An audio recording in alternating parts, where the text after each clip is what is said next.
Well, let's go ahead and get started. Coaches, welcome. And in the case of Coach Jesse, welcome back. I remember you from last year. Was the weather any better this year than what it was last year? Not for a Florida guy. It's not. It's still cold. Yeah, everything's bad. Hey, thank you all for taking a few minutes out of your day to come and talk to the media. I tell you what, let's start with Coach Tom here. And Tom, just talk about your season and kind of, you know, how your team's playing, what it means to be in the Elite Eight this year. Whatever you want to talk about, we'll give you the time to do that, okay? Sure. So go ahead. Sure. I'd like to congratulate, obviously, the other coaches here, and the other four's not here, obviously. We all started out at the beginning of the year. I drew on the board the other day for our kids. We started out in Montana, in Billings, Montana, and I drew a line all the way to St. Joe's, Missouri. And we talked a little bit about our journey from Montana to here, and I'm sure these coaches have done the same thing. You kind of pinch yourself a little bit. We were here a year ago, and that was our first time, and we left here certainly super excited. I'd like to thank the committee for not making me have to play Glenville. But the difference in a nutshell for this was, if you had told me in September that we'd be back with what we graduated, I'd probably called you a liar. But this group of kids said, wait a minute, Coach, we're still here. And they persevered. They've just been grinders all year. I don't think we was ahead in our regional tournament, but about 27 seconds total through all those three games. But that you just have to be ahead at the end of the year. But been blessed with returning guard play that was here a year ago, and they wanted to prove that they were a part of that as well. But just so proud of our kids and our program and what they've done to put themselves back in this situation. And I said this to them, I'll say it to everybody in the room, there won't be any losers here this week. There'll just be a champion crown. These 8 teams are all winners, and again, somebody's going to get beat, but they won't be a loser. Somebody will just get a championship trophy. But we're going to do what we can. Hopefully we can compete and do what we do at Tampa. And again, just super proud of our kids and our journey to get back. I didn't know we were the only team returning. Does that get me anything, by the way? You don't get any extra points starting tomorrow. Still 0-0. I do know where the good restaurants are, so if anybody needs some help. I have a good restaurant guide if anybody needs it. But again, the committee, thanks to the committee, and again, that works tirelessly behind the scenes. I obviously been blessed to serve on that as well, and I know what they have been through the last 2 or 3 weeks. The site managers have been sleepless, and so thank you guys for what you do. Thank you, Coach Banker. Yeah, well, we started our season in Florida, so now we started out warm, and now we're coming to the cold. Also, we started out against Kurt too, so a lot coming full circle here for us.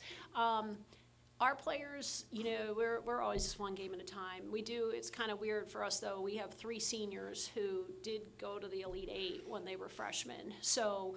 I think that's kind of been a dream of theirs to go back. When they went as freshmen, it was COVID. So I know some of you were with us during the COVID, and that was a really weird year for the Elite Eight. But those freshmen, they remembered that, and that kind of was always their dream to get back as well. So it's been a lot of leadership from our 3 4-year seniors, as well as a lot of other players on our team as well. But they've been kind of the leaders in, like, hey guys, like, it's pretty cool. It's a pretty cool experience. So super proud of our team. As Tom said, just keep playing. Just keep playing. That's what they've done. They just keep playing. So a lot of super close games. We've had a lot of weeks, it seems like, without a lot of sleep. But it's a great reward. So that's all. I'll hand it over to Kurt. Go ahead. So we're just really happy to be here. Like, we can say that our squad, they've been working super hard. Our word of the year that we've been kind of focusing on is moment, because we really just wanted to stay in the moment this entire year. So I was listening to coaches here talking about, their journeys to get here, kind of have a little bit of time to think back of all the different moments that this team has had and they've been able to grow through. And we were in a spot last year where we didn't have any seniors, so we knew we were bringing back every single piece of this year's team was coming back. And it's it's the core that's been with me. It's now my 4th year, and it's a lot of 4th-year players that are with us right now, 4th or 5th-year players. So we have a lot of experience. Our captains group is really an extension of our coaching staff, and you're going to see that out there on the court. Mallory McCartney, Chloe Idoni, and Kaden Blanchard, they're an extension of the coaching staff. They are great young women. They are representatives of our university that just do an awesome job on the court, off the court, in the classroom, and they're competitors. I think that's something that's shown through like our entire season, because we've had a lot of big wins and we've also stubbed our toes, but we're a really competitive bunch. They hate to lose at everything. Everything that this group does, they're always trying to improve, get a little bit better. I can say that, we definitely learned from our game earlier this year that we had an opportunity to play, and that kind of pushed us forward to become a better team. We had a bad game against Grand Valley that really propelled us to have a chance to beat them once we saw them in the Sweet 16.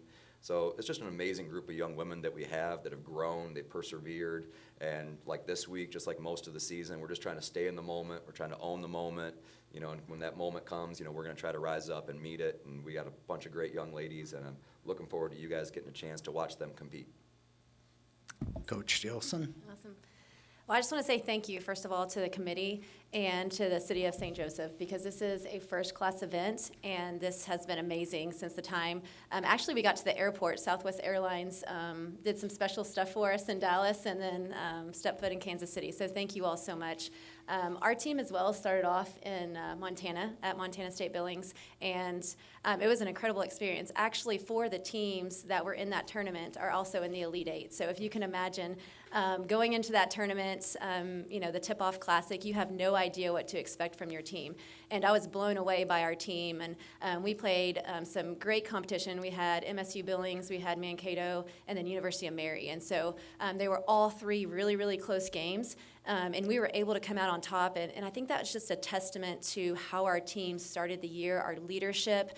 We don't have any seniors this year, but we have just first-class young ladies that are high character, that know how to win, and we really work on developing the person inside the player. And so growth opportunities are what we focus on throughout the year. And so starting off in Montana was a true testament to them and what they wanted this season to be about. And then it just continued throughout the seasons. Lots of bumps in the road. We have landmarks and we have a lot of dips and a lot of valleys. But I've just been so proud of how our team has responded. And just to be on this journey, I think you guys said it. It's all about the journey and just about growing throughout the way. And for us to be here, we have a lot of firsts in our programs. The first time we ever hosted the regional tournament, and just to see the outpouring of love from our community, from our school. I mean, the gym was packed, and we're just so incredibly grateful and feel so blessed to be able to have this opportunity. So can't say enough about our players and the hard work that they've put in and just who they are as people.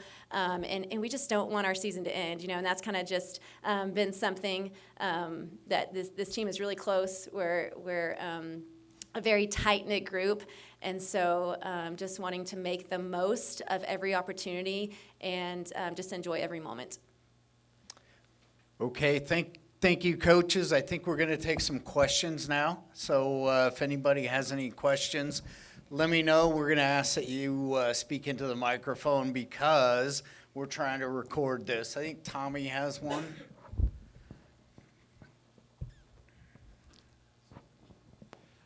For Coach Jesse, welcome back to St. Joseph. Talking with Brett and some people around town, there were fans who came here for this tournament last year that, talked about St. Joseph. Some came back to run the first marathon here in the fall. What did you hear, kind of from people that were here for Tampa last year, and what do you just appreciate about being back in this venue in this city? Yeah, I would echo that. Again, it's a first-class place. The event's been run first class. We were impressed by, obviously, this everywhere. I was just in a restaurant this morning eating breakfast with the team, and just the kindness. We live in Florida. It's a melting pot. We get people from all over the world that sometimes I live beside 2 people that I've been beside for 11 years and don't even know the names of my neighbors. That might say a lot about me. now think about it.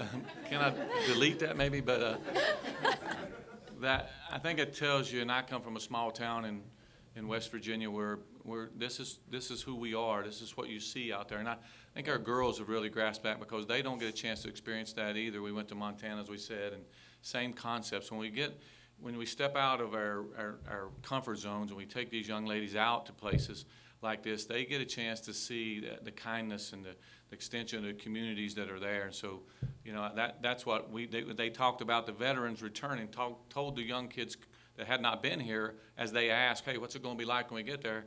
And they did talk about the weather. Sorry about that, but it was 30 degrees warmer, so it tells you something. But it just hats off to everyone here, and it takes a village to do this. And I think probably Joe would also agree that having it 2 years in a row helped a lot too by being able to. Maybe I didn't notice the court as much last year. I was probably starry-eyed, but today looking at the surroundings and the things in there. I may have soaked it in a little bit more, but I think you get a kind of a mulligan in golf terms, a kind of do-over. You get a chance to fix things you didn't like or enhance things and made them better, and I think that's what's happened here. One for Coach Westendorp. Coach, a lot of people in Northwest Missouri familiar with Ferris because of their rise in football, but now it's multiple sports, men's and women's basketball winning their regionals and everything. Just what is it about what's going on there at Ferris State, the unity and the culture that's allowed that university to just rise up in so many sports? Yeah, it's that bulldog mentality. It really is. It resonates amongst the entire athletic department, the entire athletic program.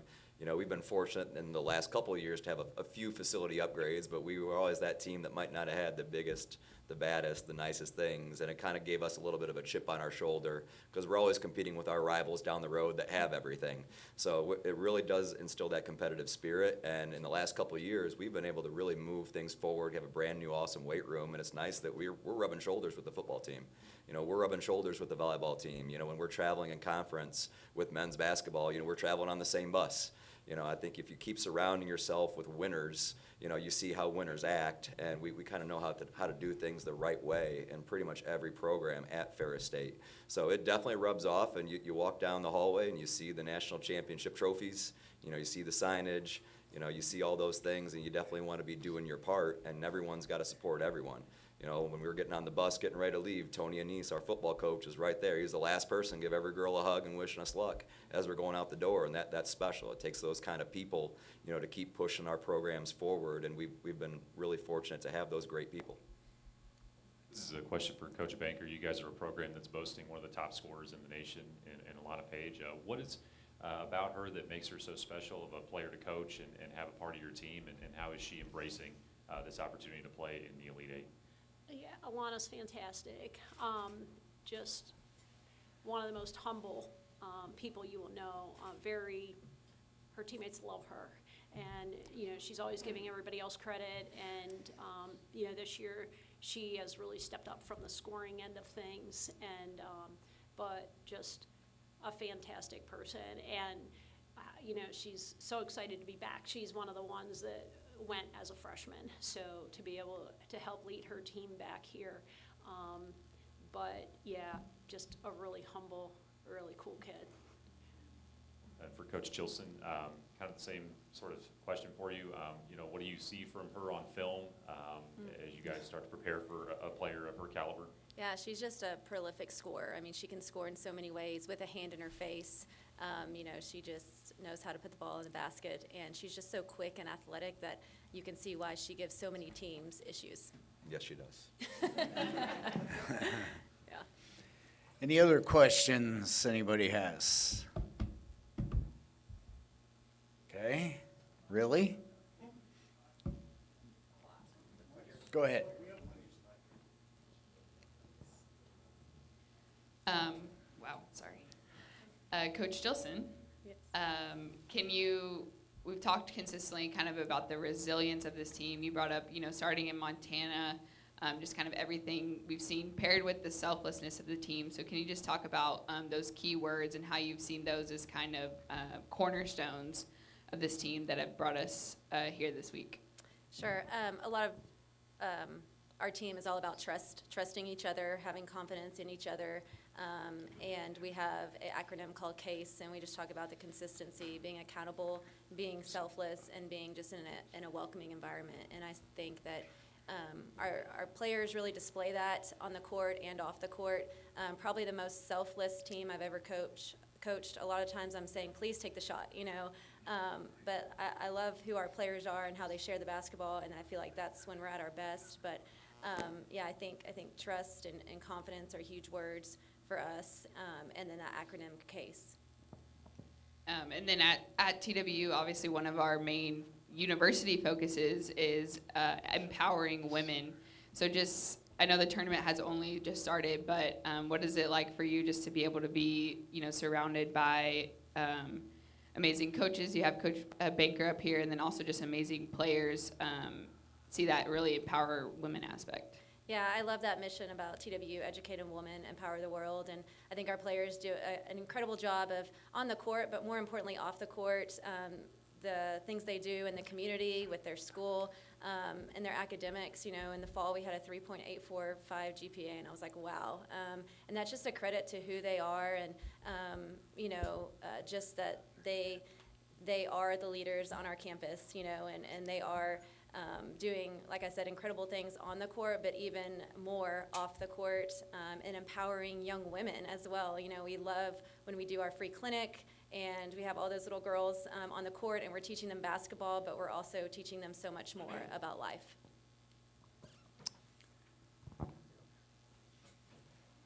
Coach Banker, obviously when you There we go. Ooh, that's loud.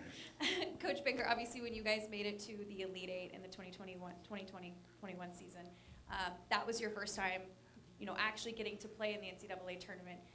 Now, 4 years later, you're back again, and like you said, you have the 3 out of 13 on this team have been here. A little bit different situation a couple years ago, but what is the message from those 3 seniors been to the rest of the team, and you as well? What have you kind of been saying to them this week for the underclassmen? Yeah, I think, getting through the regionals, every team is good once you hit the NCAAs. So getting through the regionals, it was just that constant motivation from them that, let's believe, next step, okay, let's do this. Never give up mentality. And I think that's come definitely largely from those 3. Tommy? I'll kind of just open this up to all 4 of you. The excitement level around women's basketball right now is pretty palpable, especially at the Division I level. And this is a city and university with a rich history and rich support of women's basketball. When you see kind of what's happening at the highest level with the ratings and the attention and everything, how can that help small college basketball at this level in an event like this? I'll go first. I think it's we talk about striking while the iron's hot. It's been hot for a couple years now, and it's no better time for us to stick our nose in there and get our seat at the table in regards to Division II women's basketball. That's who we are too. I think if people come out and watch the product and see it, they will be just as excited about the product that all the coaches in Division II put out. It's just that we aren't seen as much from that national TV market. That Division I wouldn't be that hot without that TV market either and things. So we've got to find a way for that trickle effect, I would call it, to come down to us. But there's some terrific young ladies playing college basketball, not just in Division II, but in Division III and NAIA and JUCO. So it's there. It's a concept, build it and they will come. Well, we built it. We're waiting for you to come. Anyone else want to respond? I just think it's a credit to the growth of the game, which is so exciting, to see so many people. Ticket sales are soaring, and to see so many people watching women's basketball, that is going to grow our sport even more, and that's really, really exciting. Yeah, I know a lot of people out there now. I'm not going to disrespect the guy on the men's side here, but they're just watching women's basketball now. They're not even watching men's, and they don't even know maybe who the better teams are on the men's side because they're spending all their time watching the women. So that's huge growth.